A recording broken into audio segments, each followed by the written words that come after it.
The single most important formula in the financial world, if you're retired or if you're within 10 or 15 years of retirement, is the Make Your Millions Last formula. Don't know what it is? Well, stay tuned to this week's episode of the Retirement Income Source, where it's all about the income.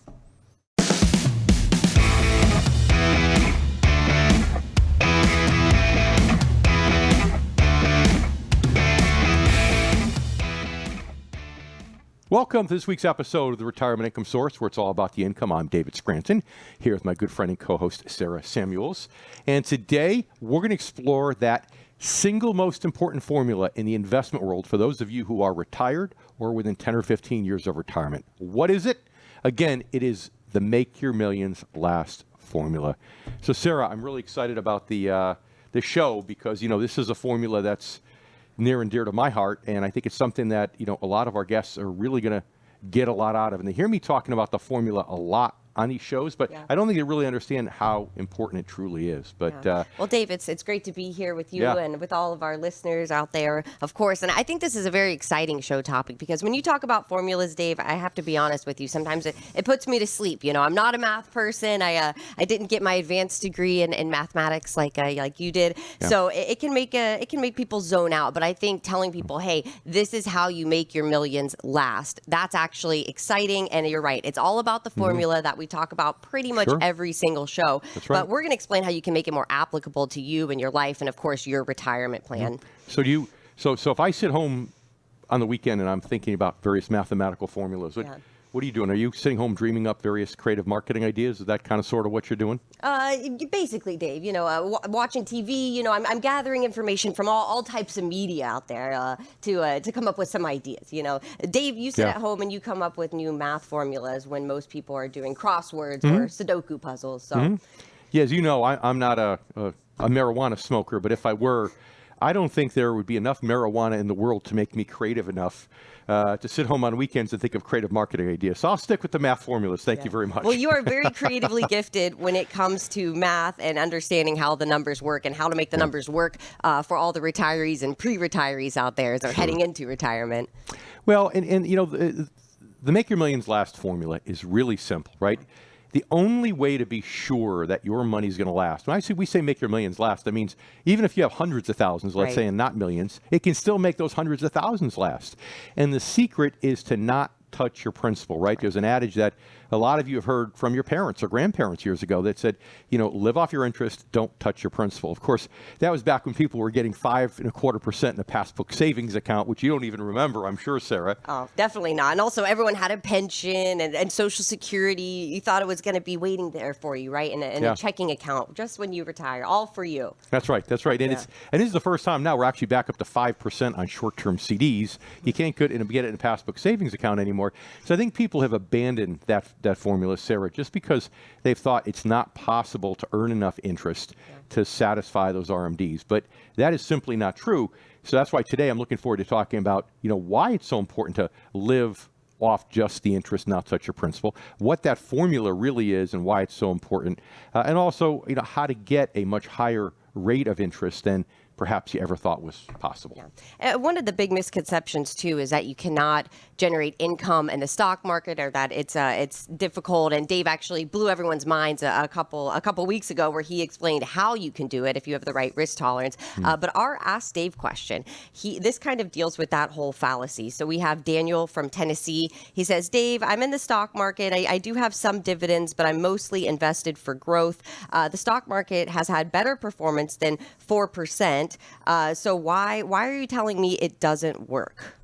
Okay, so Daniel, I think you're referring to that safe withdrawal rate that we've all heard about, of 4%, the 4%, right? Sarah, I think that's what he's probably talking about. Would you agree? Right. Can you explain that, Dave, just to remind our listeners? Yeah, so the 4% withdrawal rate is what's considered by a lot of financial advisors, not me, a lot of financial advisors, to be the safe withdrawal rate. So even if you're invested for growth, as Daniel said, you should earn way more than 4% over the long run. So you should be able to safely withdraw 4% of your account per year and never run out of money. So in other words, you have $1 million, to use a nice round number, you can withdraw $40,000 a year and not run out of money. Yeah, and I think that's what Daniel's asking here, is that he's got mostly a growth strategy. So if the stock market performs way better than 4%, which it has, why doesn't this strategy work? Well, Daniel, we're going to share in a minute, so just stay with us because we're just a long answer for an Ask Dave, but stay with us because I want to share with you that the real trouble is the timing of when you retire, right? If you retire at the right time when you're at the beginning of a bull market, and you never know till after the fact, right? Then of course it works out great. You can withdraw 4%, the market is screaming upward. But if you retired, let's say at a time like 2000, right before a period where the market was underwater for essentially 13 years, well, then you'd be on a real collision course and you'd run out of money. And frankly, you have to be then faced with the decision of, gosh, do I go back to work? Do I spend less money? Do I spend down principal, even though I know that's a slippery slope? So stay tuned, Daniel, as we're going to talk more and more about this concept and why I believe that 4% withdrawal rule that you're referring to is one of the most cancerous financial strategies that anyone can embark upon. Right. Yep. Well, because it leaves out the old timing thing that Dave mentioned. So, Daniel, thank you so much for sending in your Ask Dave question. And if any of our listeners out there or our YouTube viewers have a question or a comment or a topic you want Dave to discuss, all you have to do is send us an email at askdave@retirementincomesource.com. And thank you for spending your time here listening to us right here on the Retirement Income Source, where it is all about the income. I'm Sarah Samuels. I'm here with Dave Scranton. And today we're talking about the Make Your Millions Last formula, the strategy that can help you make your money last. And the great part is you don't have to have millions. You can have hundreds of thousands of dollars, and this formula can still work for you. So, Dave, we just had the question from Daniel, or Ask Dave question, kind of challenging you in your strategy, right? Because if the stock market does much better than 4%, why is it such an issue to use a growth strategy? Again, it's all about the timing. So let's talk about what would have happened if you actually did retire in the year 2000 and you were using a growth strategy. But also first, I think maybe it's time to unveil the mystery of what the formula really is. The Make Your Millions Last formula. You ready? All right, Dave, let's hear it. The Make Your Millions Last formula is actually a really simple formula that I've just kind of rebranded. Perhaps it was the one bright marketing moment I've ever had in my entire career. That was pretty creative, Dave. Yeah, and the whole idea is that in any investment, total return equals income plus growth. TR equals I plus G. Total return equals income plus growth. Okay, so if you think about a piece of real estate, right, you can make money in two ways. Number one, you can get rental income from the real estate, and that's the I, that's the income. And the second part is you can get growth. The real estate can go up in value. The problem with growth is you can't count on it. Sometimes the G turns into an L, right? The growth turns into a loss. And that's the problem that you have. So this TR equals I plus G formula is the total return of any investment is income plus growth, I plus G. So we use the real estate example, but it's true in stocks. It's true in bonds. It's true in almost every financial instrument. The problem is not all financial instruments have a significant amount of the I. And Daniel, you know, it's interesting. Your accumulation years, during your accumulation years, you used a stock market strategy. You used a total return strategy, right? And that total return strategy was one where you didn't care whether you got your return from the G or the I, from the growth or from the income, right? You just wanted to make money on your money. You wanted to get more total return. And that was great during the accumulation years. During the income years, once you're retired, clearly that focus has to change. You're in a different stage of your life. So now it's more about the I than it is the total return. And that transition from the accumulation to the income stage really should begin 10 to 15 years before retirement. And coming up, we're going to share with you what would happen if you went back in time and actually retired in the year 2000 using a 4% withdrawal strategy. All that and more. I'm Sarah Samuels here with Dave Scranton, and you're listening to the Retirement Income Source, where it's all about the income.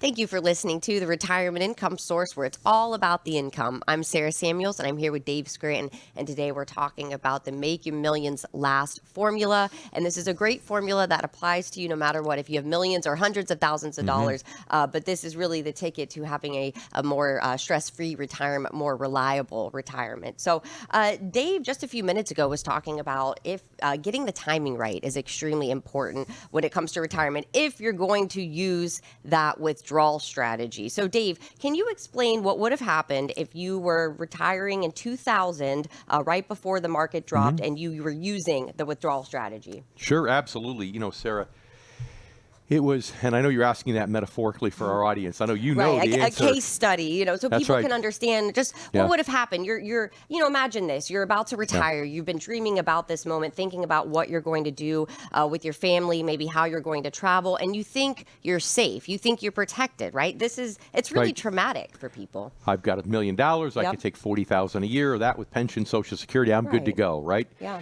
Well, but the timing was wrong. Why? Because the tech bubble burst starting in the year 2000. The market dropped by half. It recovered in 2007, and then the financial crisis hit, and the market dropped by more than half, and then recovered at the end of 2012. So, for the first 13 years of the century, you would have been underwater with your investments, which means you would have been getting part dividend. Okay, so out of your 40,000, let's say if the dividend were 1.5%, you'd be getting 15,000 dividend. So where's the other 25,000 coming from? It's coming from principal.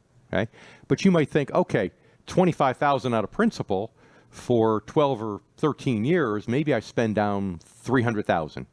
Well, the reality is 13 years later, you'd have spent down half your money. In other words, instead of $1 million, you would have had about $500,000. Again, why? Because number one, most of that income, 25 out of the 40,000 came out of principal. And in the years the market was down, your advisor had to sell more shares of that stock, sell more shares of that fund in order to give you the income. So it came out of principal, but it came out of principal times 2 in some cases. Right. And as a result, you would have been left with half your money. So imagine, Sarah, you go to the doctor, you're 13 years into retirement, so you're 75, 78, and you have only half your money left. The doctor says, congratulations, you're in great health. The same health you were 13 years ago when you retired. I don't know what you're doing, but keep doing it. You're going to live to be 100. Well, you tell me, is that really good news if you've just spent down half your money in 13 years? Well, Dave, I'm not great at math, but no, because it sounds like this guy has a lot more life to live, and he is already halfway through with the money. It's gone. Yeah. It's very much like the chicken and the egg theory, which you talk about all the time, which is, as a chicken lays eggs, you can eat the eggs every single day. That's your income. But once you eat that chicken, that's it. There's no more eggs, no more chicken. You ain't getting no more eggs. No That's more right. eggs, no more chicken. That's right. And that's why that old adage, you'll live off your interest, don't touch your principal. And I would say, it should say live off your interest and dividends, don't touch your principal, is so important. So the question I have for you as a listener is, do you really want to gamble? We never know if we're going to be in a bear market or bull market till after the fact. So do you really want to gamble when you retire that you're getting lucky, right? In the words of Clint Eastwood, are you feeling lucky, right? Are you lucky that you're going to be retiring and have a first decade in retirement of a bull market? Because if you're unlucky, well, then you could spend out half your money in the first 13 years. You know what, Dave? I never thought I'd hear you do 2 Clint Eastwood impressions now, and I don't think they're getting any better. Yeah, thank you for that. That's right. Not a marketing guy, not an actor. But you are a great financial advisor, Just a financial geek. That's right. All right. So we have Barbara out in Virginia, and she sent in and asked Dave. She sent us an email. And so she says, I have a plan. I'm working with an advisor at a big firm. He helped me put together a plan which says that I shouldn't run out of money. So is he using an interest-only strategy? Well, Barbara, I don't know for sure, but I would say most likely the word is no. And let me tell you why. We kicked off our national conference last year for our advisors around the country, and we talked about all these other companies, these major institutions that are starting to come up with income plans in retirement. And I asked an important question is, what's the word in each of these phrases that these companies came out with that really tells you that they don't understand what they're doing? And the word was plan. You see, Barbara, here's the thing. If you're just living off of your income, your interest and dividends, and not touching principal, you don't need an income plan. You simply take the income, and there'll be more next year, right? Just like Sarah said a moment ago with the chicken and the eggs, right? If you're just going to eat eggs, you don't really need a plan. You just have to go out, get the eggs, eat them, and there'll be more eggs in the future. But if you're going to eat your chickens, which are a finite resource, then you've got to put a plan together as to, okay, how much chicken can I eat per meal? How long my chicken is going to last before I run out of food? And so when I hear the word plan, it tells me most likely they're using some sort of withdrawal strategy. And Barbara, stay tuned because I want to talk more about that also coming up here in just a bit. Yeah, and when I hear plan, I just instantly think cookie cutter. You know, they've got a couple of them, and that's what they're offering. But Dave will talk more about that. Barbara, Good point. thank you so much for sending in your Ask Dave email. And if anyone out there has a retirement question that you want us to cover on the show, send us a message. All you have to do is email us at askdave@retirementincomesource. That's SOURCE.com. And we appreciate you spending your time here on the weekend here with us listening to the Retirement Income Source, where it's all about the income. I'm Sarah Samuels, and I'm here with Dave Scranton. And today we're talking about the not so magical formula to make your millions, make your money really last in retirement. And it's not magical because Dave talks about this all the time. And it seems like those big firms are finally catching on to the income, but they're still not there yet because they're offering plans. And plans are not great, whereas a strategy might be the better option. And you know, it's not, you're right, it's not anything exciting or crazy, but what's happened is it's been forgotten. Right. So it's almost like something that's been forgotten because we've been in this low interest rate environment and then been rediscovered or starting to be rediscovered. And the reality is we've never forgotten about it, right? Even in the bowels of the interest rate environment a year and a half or 2 years ago, we were able to consistently get people 4% interest or dividends after fees. And so, you know, when you talk about those plans, what most companies are doing is they're doing something called Monte Carlo analysis. And, you know, you're familiar with this, of course, Sarah. And it's just a mathematical study which over time looks at various 20 and 30-year scenarios. So you put in, gee, these are how many years I think I'm going to live. Let's say 30 years, right? And so you put in a study. And by the way, if you're going to plan to live in retirement for fewer than 30 years, it's probably a pretty slippery slope because the generation that's growing the fastest right now is those that are in their 90s, right? Yeah. So when you put together a plan, this Monte Carlo analysis says, okay, if I look back at all the 30-year periods in history, you know, based upon this allocation and based upon me withdrawing 4% or 3%, you know, I want to have a very high probability that I won't run out of money. Right? So there's a couple issues with that. First of all, nobody can really agree upon what the safe withdrawal rate is, right? A lot of advisors, Sarah, are still holding on to that archaic 4% withdrawal rule that says you can withdraw 4% a year. Yep. A few years ago, studies came out saying it's more like 2.6 or 2.7.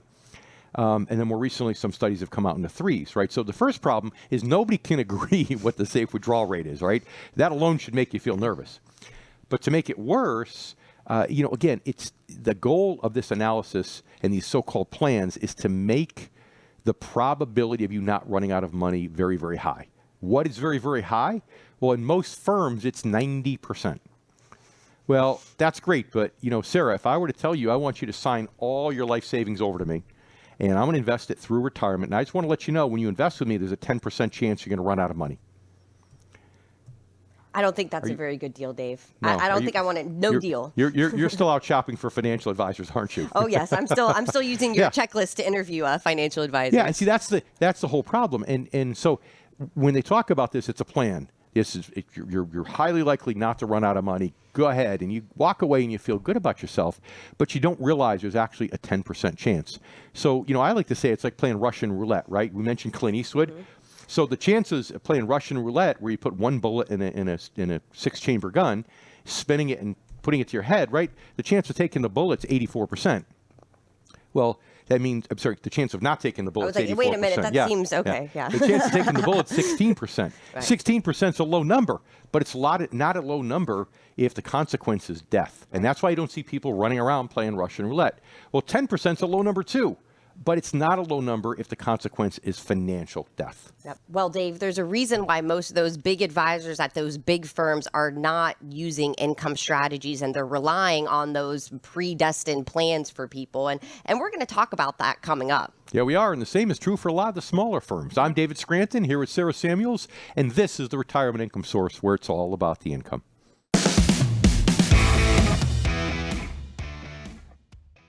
Welcome back to the Retirement Income Source, where it's all about the income. I'm Sarah Samuels, and I'm here with Dave Scranton. And today we're talking about the Make Your Millions Last formula, which is a not-so-magical formula to make your retirement money last, to make sure that you have enough money throughout your entire retirement. So just a few minutes ago, Dave answered a question about a lady who sent in a question asking about an advisor at a big firm, and they had given her a plan, and this plan should work. And, you know, are they using interest interest. And Dave explained why they're not using interest, most likely, while they're most likely using a withdrawal strategy. So, Dave, can you explain to us why most financial advisors, they're not great at getting income the way that it should be done, that an income specialist can do it? Sure, and you say it's not so magical, but it is magical. It really is magical because most people don't do it. They don't know how to do it.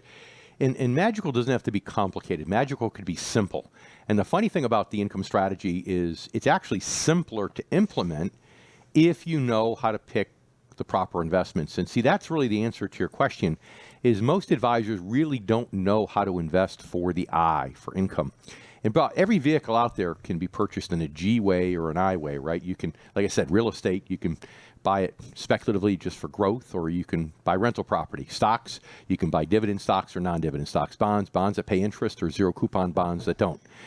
You could buy Bitcoin, right, that doesn't pay any interest or anything, or then you could stake your Bitcoin and actually get interest. So anything can be done in a G way or an I way. The key is making that philosophical change, and most advisors don't know how to do it.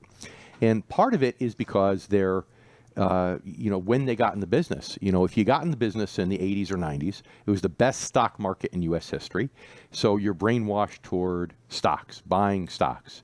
If you got in the business, after 2008 when interest rates were very low, well, again, it's, I can't earn much in bonds, so it's all about stocks, it's all about growth. So really, there's a narrow window of time from 2000 to 2008 when the stock market wasn't doing well, and bonds actually paid a decent rate of interest. And see, Sarah, here's the problem. Most advisors don't know how to get a decent income, a decent I, a decent dividend from the stock market. Right? The average dividend on the S&P 500 right now is 1.5%. Yeah. Right? So think about that. You've worked your butt off your entire life. Can I say butt on the radio? I think that's an acceptable word. I think it's too late. Yeah, you worked your butt off your entire life, right, to save $1 million. And now you're to live off 1.5%, a 1.5% dividend, $15,000 a year. Does that sound like a lot of fun? I don't know anyone that can live off of just $15,000 a year. Well, it's plus Social Security and everything else, right. But still. But it's still pretty low. It's a low amount. Just the fact that, you'd have to live 66 years in retirement to get $1 million out of it at the rate of $15,000 a year, right? So it's all this money sitting there dormant. It's non-usable, and the usable portion is just this itsy bitsy piece, $15,000. Now, you can get more even in the stock market. You can get even more in the bond market, but let's say the stock market, right?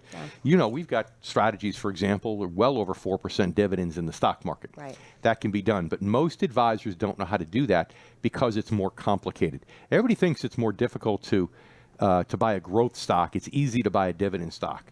Well, advisors know that the opposite is true.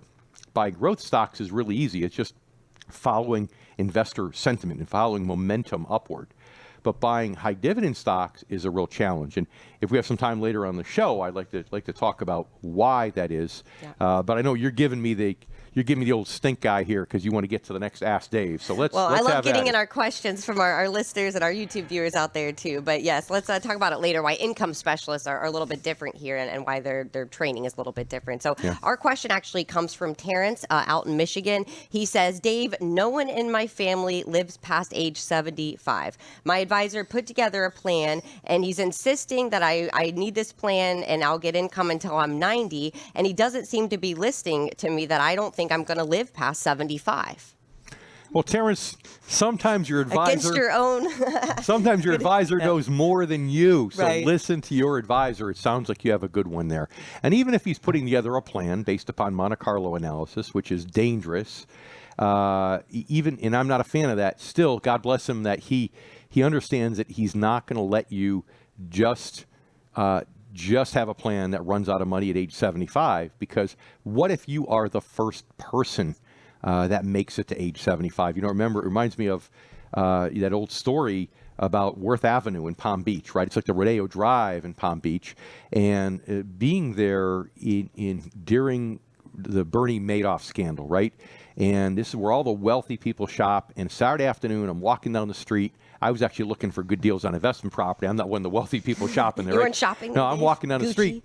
And it was like a ghost town. There's tumbleweeds. It was like a Clint Eastwood movie. I said, there you go, third mention of Clint, right? I said, must be a Clint Eastwood day. But tumbleweeds going down the sidewalk, right? Nobody's there shopping. And I started to think about it. I go, wait a minute. These people that are on Palm Beach proper, that have a net worth of $50 million, right? They don't have all their money tied up with Bernie Madoff. They might have, let's say, maximum half. Well, guess what? If you lost half of a $50 million net worth, Sarah, I'm pretty sure you could afford to shop on Worth Avenue, right? Right. But would you want to psychologically? That's the problem. See, Yep. the problem, Terrence, is that if your net worth just got cut in half, even if you have the money to shop, psychologically, emotionally, you can't enjoy that anymore.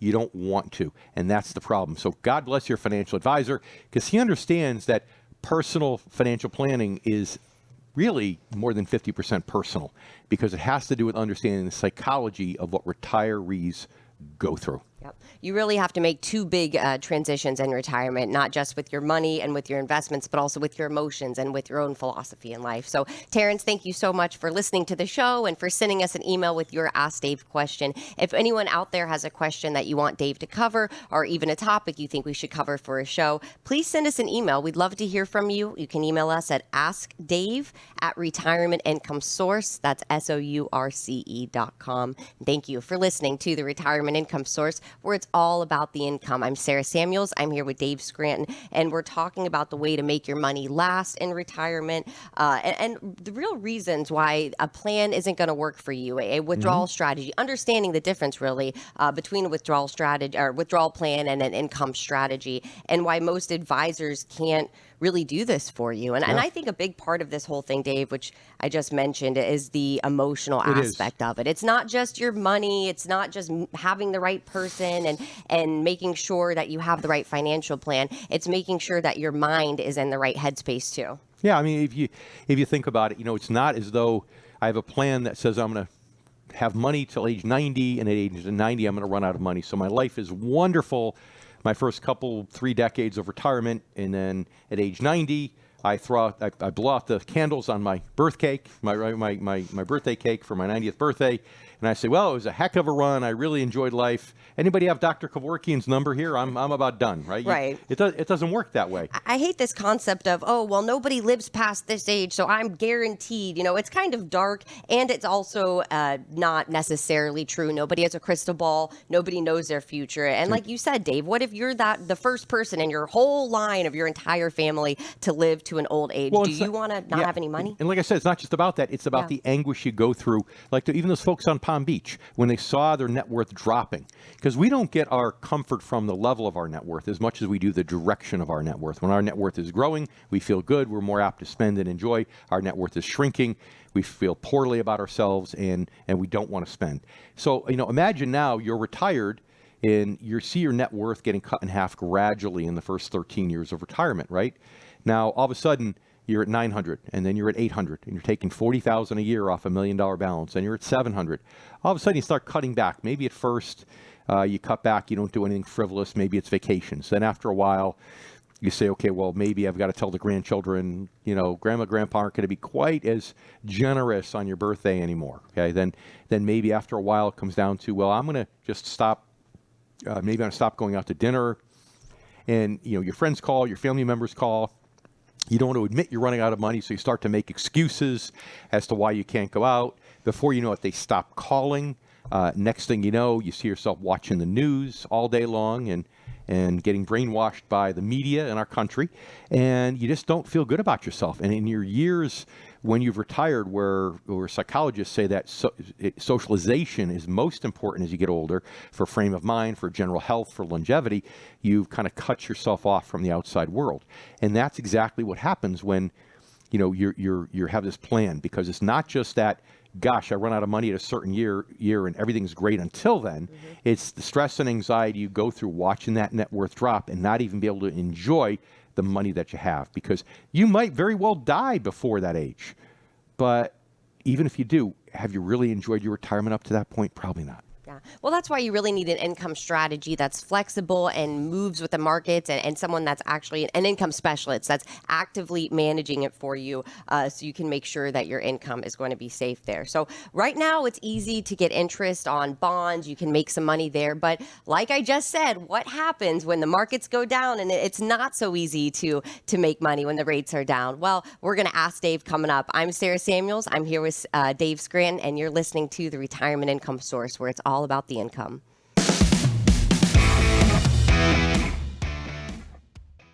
And welcome back to the Retirement Income Source, where it's always all about the income. I'm David Scranton here with Sarah Samuels. And today we got a great show we put together for you, but we're not done yet. So we're talking about this Make Your Millions Last formula, which is something that is not very sexy, but I disagree with you, Sarah. It is very magical. Why? Because it's the only way that I believe you can have true peace of mind in retirement and not have to worry about running out of money. So we've discovered why if you retired in the year 2000, for example, and were taking income, you might have as little as half your nest egg left only 13 short years later.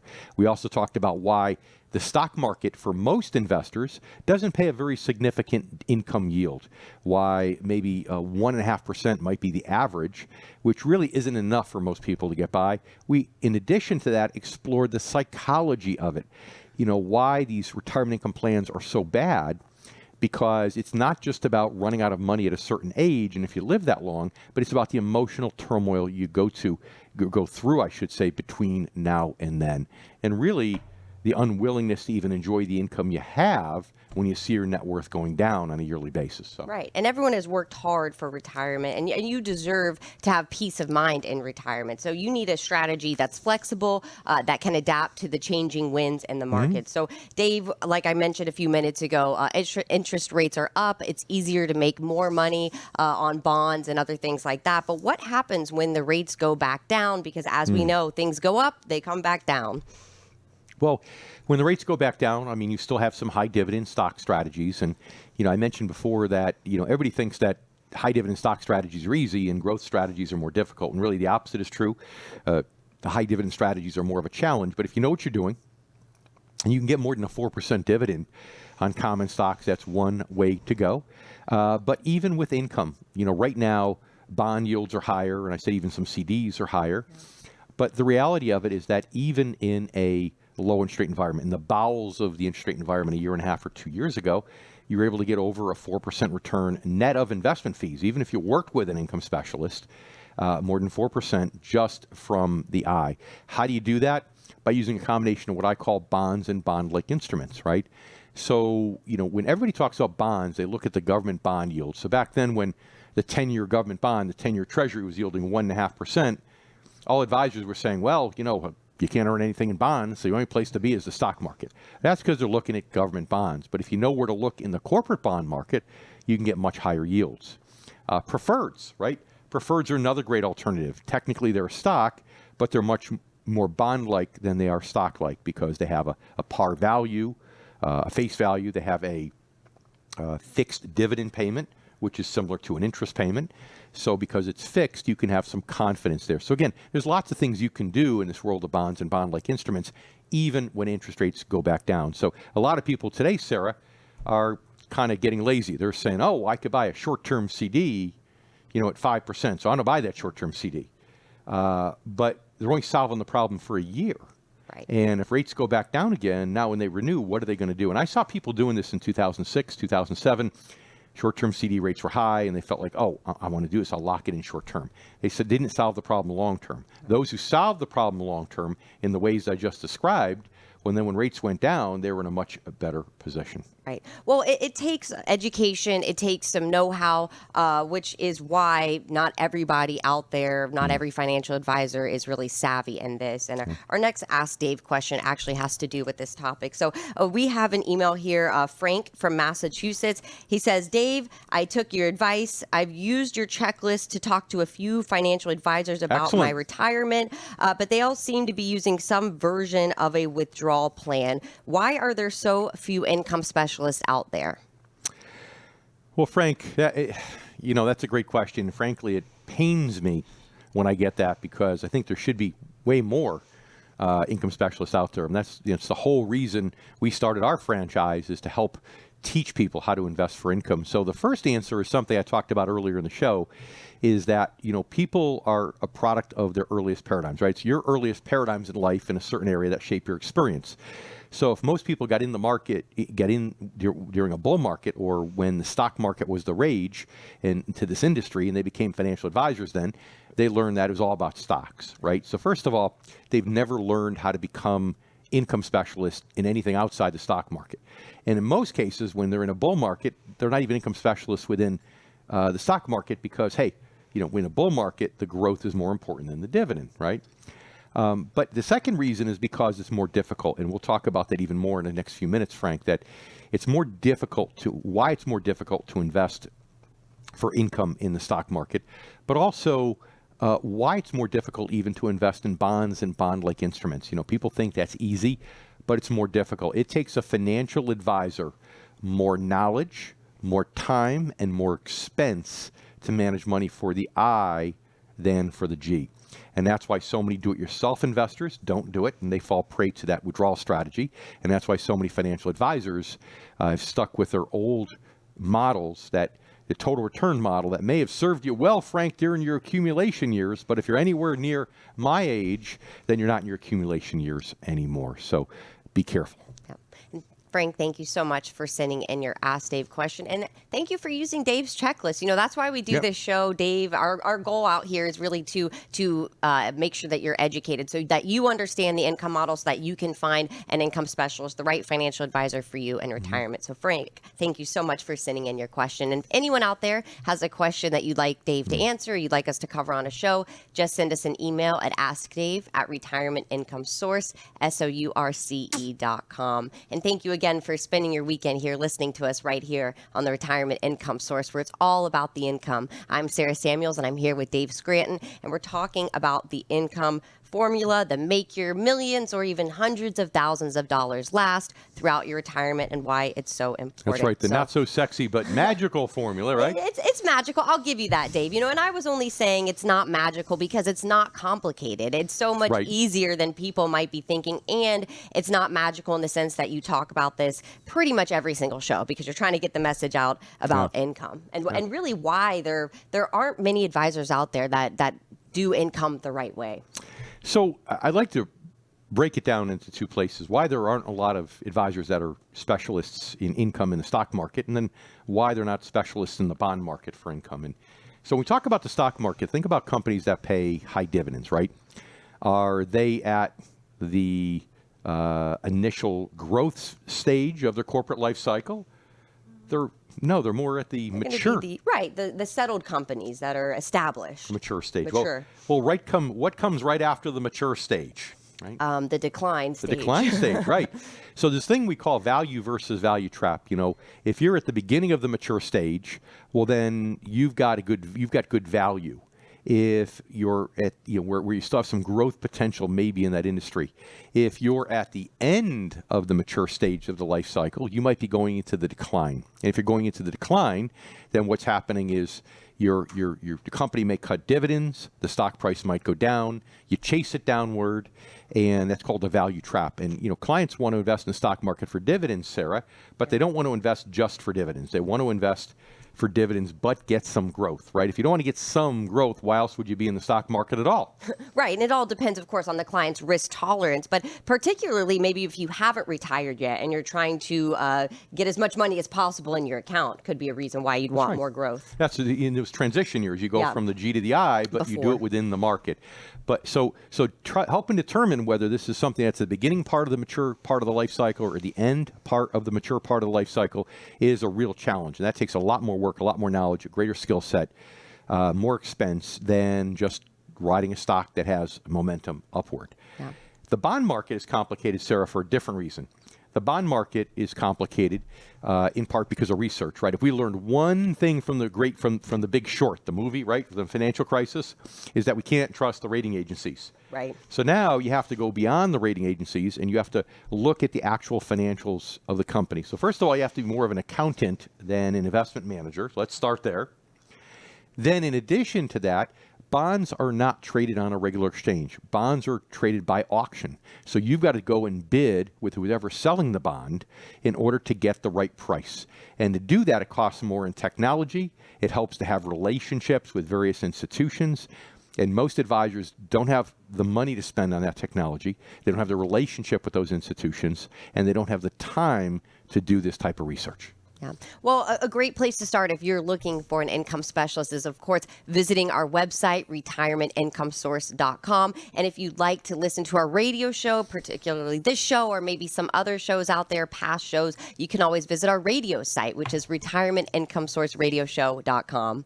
Yeah, and we hope you join us again next week right here on the Retirement Income Source. I'm David Scranton. I'm here with Sarah Samuels. And again, it's the Retirement Income Source where it's always all about the income.